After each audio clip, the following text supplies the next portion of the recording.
Bahan tambahan makanan.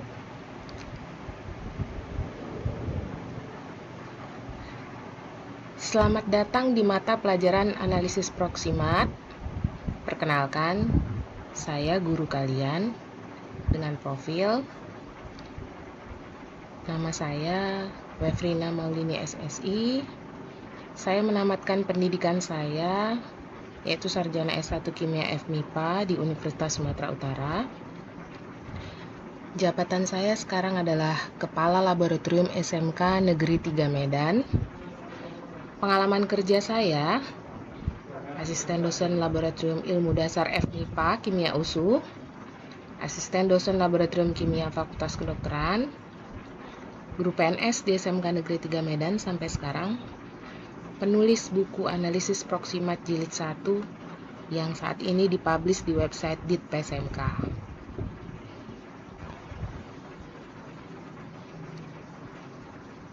Mungkin kemarin kita sudah mempelajari dari apa itu pengertian dari bahan tambahan makanan atau BTM.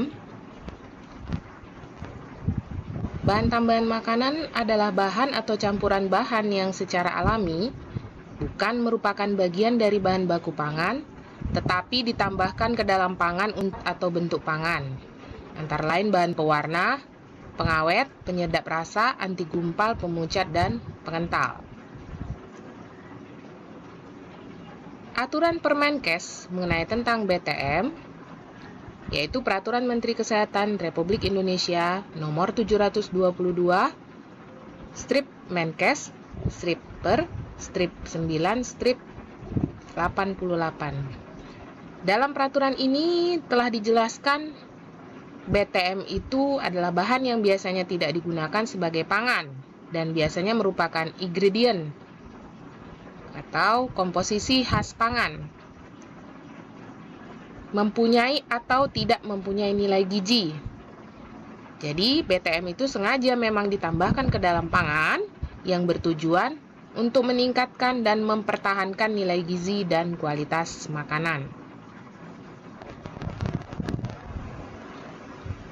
Di Permenkes lain, berdasarkan fungsinya, yaitu Menkes nomor 235 tahun 1979, BTM dapat dikelompokkan menjadi 14, yaitu antioksidan, anti kempal, pengasam, penetral, enzim, pemanis buatan, pemutih dan pematang, penambah gizi, pengawet, pengemulsi, pemantap dan pengental, pengeras, pewarna sintetis dan alami, penyedap rasa dan aroma, sekustren, dan lain-lain.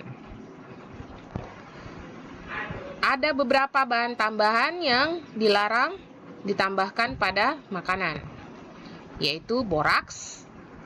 Boraks ini dengan nama lain atau rumus kimianya natrium boraks yang bersifat iritan dan racun dan sangat berbahaya bagi susunan saraf pusat, baik ginjal dan hati.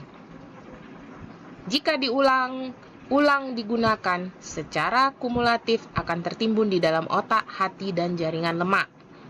Akibatnya, gejala kerusakan seperti mual, muntah, diare, kejang perut, iritasi kulit dan jaringan lemak, gangguan peredaran darah, kejang-kejang yang mengakibatkan koma, bahkan kematian pun dapat terjadi karena gangguan sistem sirkulasi darah. Kira-kira inilah bentuk dari kristal natrium boraks.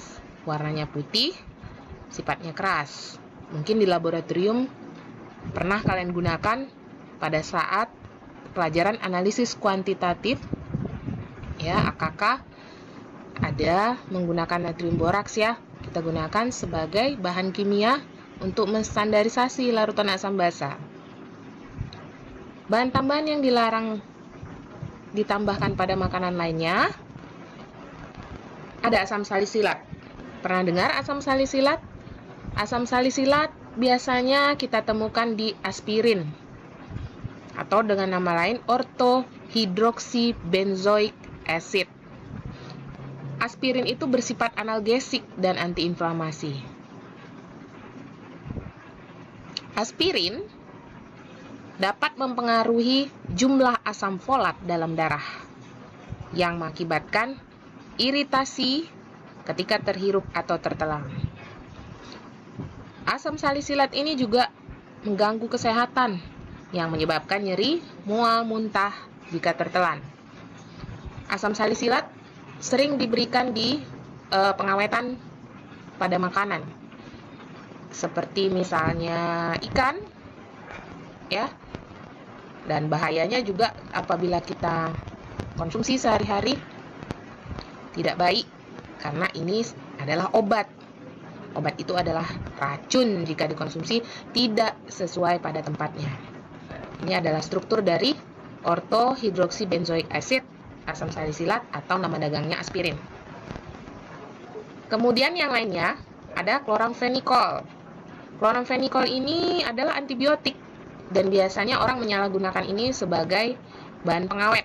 Karena chloramphenicol ini bersifat antibakteri, berspektrum luas dengan mekanisme kerja menghambat sintesis protein, bersifat bakteriostatik. Sering digunakan untuk obat diare, infeksi bakteri, dan obat tetes mata. Nah, penggunaan chloramphenicol ini dapat mengakibatkan kelainan darah, seperti mengakibatkan penyakit anemia aplastis yang berlanjut menjadi leukemia. Mungkin banyak penyakit lain yang bisa ditimbulkan. Ini adalah struktur chloramphenicol. Berikutnya. Assalamualaikum warahmatullahi wabarakatuh.